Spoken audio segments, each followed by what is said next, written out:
This episode is part of the pool's Local Officials Stronger Together podcast series. It's one way we serve local officials through integrity, public service, fiscal responsibility, and operational excellence. As always, please direct specific questions about coverage to your member services manager. Hey guys, this is Scott Houston. I'm not available to host for this episode, so Tamara Chafin, the pool's communications officer, is taking over those duties. Tamara, take it away.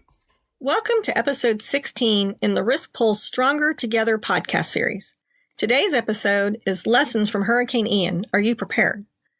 As always, we'll give you some basic information, visit with people who are experts in the subject, in this case, Taylor Matheny with SynergyNDS and Risk Pool board member Jeffrey Snyder, and then give you several action items to help you get everything you can from our partnership. First, let's talk about some context. The 2023 Atlantic hurricane season, which begins on June 1st, will be here before you know it.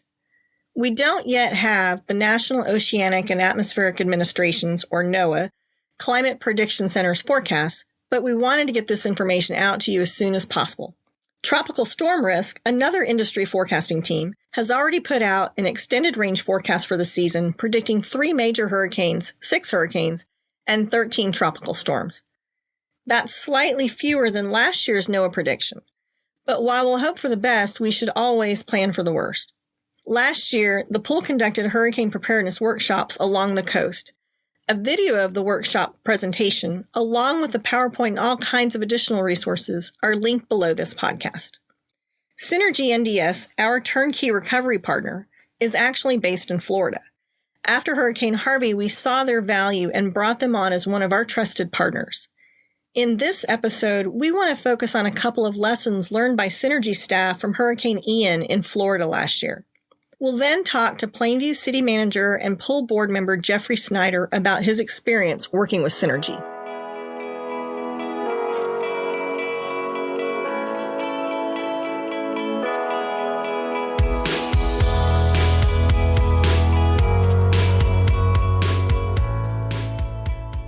Let's first listen to podcast host Scott Houston visit with Taylor Matheny, who's Director of Operations with Synergy. Thanks, Tamara, and welcome, Taylor. Hurricane Ian was the third costliest weather disaster on record, with over $100 billion in damage. It also cost 149 Floridians their lives. And Taylor, you and your team were there, helping the Florida pool's members prepare and then recover. I know you've learned many lessons throughout your career, but tell us your 2 best takeaways from Hurricane Ian. One of those key takeaways is that, unfortunately, many of our members had upwards of 85 to 90% of their scheduled property impacted, albeit to various degrees. However, it's important to kind of forecast those different scenarios in some internal tabletops that we definitely encourage our members to partake in. That's a great usage of the Synergy Continuity of Operations Plan spreadsheet that we've provided members with in the past, and really forecast what would a scenario be like if 85 to 90% of your property had damage of some kind. Obviously, you're going to have to make some preparations for buildings that might not be accessible in order for your continuity of operations plans to play out. Those spreadsheets you mentioned are linked below the podcast, and they are a great way for local officials to inventory what they have and what condition it's in, right? Absolutely. Again, like I mentioned, with 3 months prior to hurricane season should give everybody ample time to be able to at least look at, let's say the top 25 to 50% of your assets that are going to be most critical to you in those 30 and 60 days post-storm. Got it. So the second big takeaway is this. You said 85 to 90% of municipal property was impacted by Ian, and probably the same percentage of city workers were as well. A very large population of our member staff had damage, some on a minor scale and some on a pretty significant scale. And so obviously those folks have a family to help support. And because some of these folks were damaged to a high degree, they weren't available in those weeks and days following the event. Now is the time to have those conversations with your staff internally, to have those realistic conversations like, if and when we sustain damage to a large scale throughout the area, are those critical resources that the city is depending on, are they going to be around to help support? And by all means, I certainly understand having to take care of a family. However, these are important questions to ask, because if you don't have the key staff that's been put into your continuity of operations plans that are ultimately going to be there to help carry out your recovery plans, it's going to be very difficult and very challenging to get that initial couple weeks off the ground and get your city into a position to begin their recovery efforts. And you had told me earlier that these were critical employees who couldn't get to where they needed to be. So what can be done in advance to help these folks be ready? So now is a good time to have some conversations with your key employee staff and make arrangements to where if their family needs perhaps a place to stay, is there an alternate location previously identified prior to a storm occurring? Are there additional resources that might be available, such as temporary power to help power their homes to where we can get their families taken care of, and those key decision makers and those key leaders for our municipalities can kind of get back to the job that they're there to do? Thanks as always for being with us, Taylor. You can learn more about Synergy in episode 6, which includes interviews with city officials who have had great experiences with it. Let's now hear Scott's interview with Jeffrey. Welcome, Jeffrey. To begin with, tell us where you work, how long you've been there, and what's your role? Good morning, Scott. Great to visit with you. Yeah, I work for the city of Plainview, and I've been with the city since 2010. I first started out as their assistant city manager, and they appointed me to the CM role in July of 2014. And you've been a trustee on our board for around 5 years. What made you want to serve in that capacity? Well, I knew several of the past board members and current board members and visited with them about it. And when a position came open, I saw it as an opportunity to serve our cities across the state and also the other members that we represent. And I'll tell you, after being on the board for a number of years, you see the pool staff and the work they do, and they're truly committed to that partnership with the members. They live out their values of integrity, commitment to public service, really fiscal responsibility, and commitment to that operational excellence. And it's been a great experience.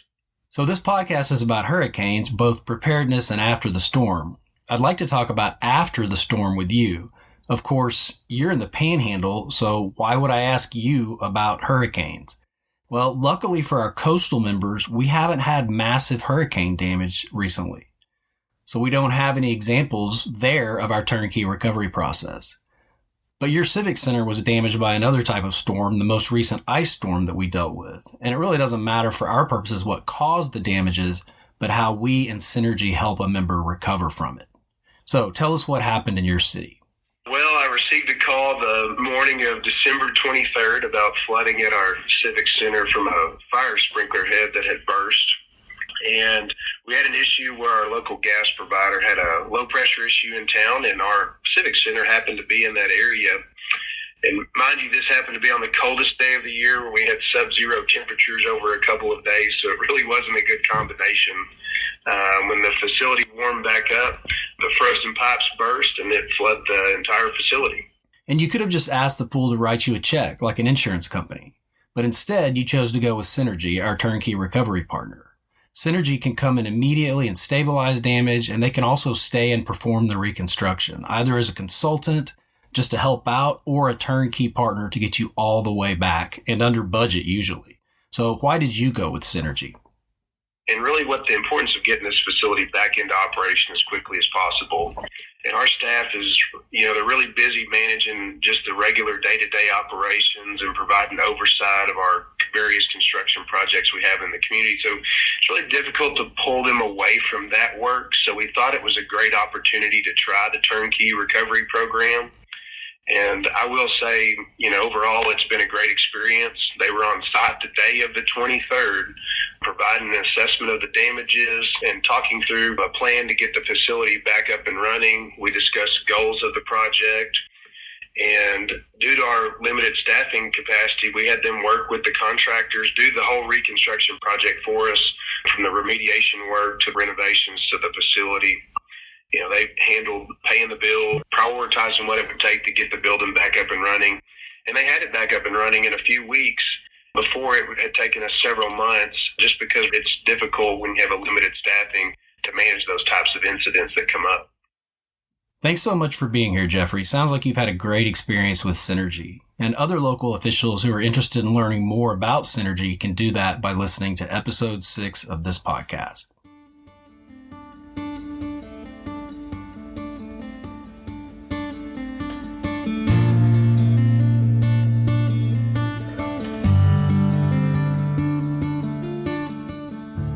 This is the part where we talk about your action items. Action item number 1, before the storm. Prepare your continuity of operations plans and update your schedules. You can update schedules anytime on the member portal linked below this podcast. And you can use the spreadsheet linked below to help review each building that you have.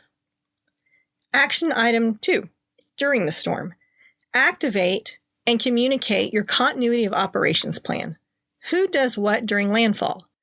Also, be flexible because the situation can change quickly. Practice at least once per year with a tabletop exercise throwing in new variables. Training matters. And action item 3, after the storm. Step 1 is to complete damage assessments quickly and report them to the pool. We are the place to start, even if you have other coverage for some losses. The quickest way to do this, simply call our main number, 512-491-2300, to get the claims process started, even if it's after hours or on the weekend. Step 2, act quickly, but also deliberately so you make property stable. And step 3, most important, make sure to follow local, state, and federal procurement guidelines. And finally, listen to episode 6 to learn more about Synergy's turnkey recovery program, which can help you through the procurement issues you'll be facing. That's it. Thanks for listening today. It's time to get prepared for hurricanes before, during, and after, so let's roll. To review written materials associated with the presentation or to ask Scott a question, please visit www.tmlirp.org and click on the Stronger Together podcast link. Please remember that the information in this episode is provided for informational purposes only and doesn't constitute legal advice. We recommend that you review the podcast and the accompanying written materials with your attorney prior to taking action.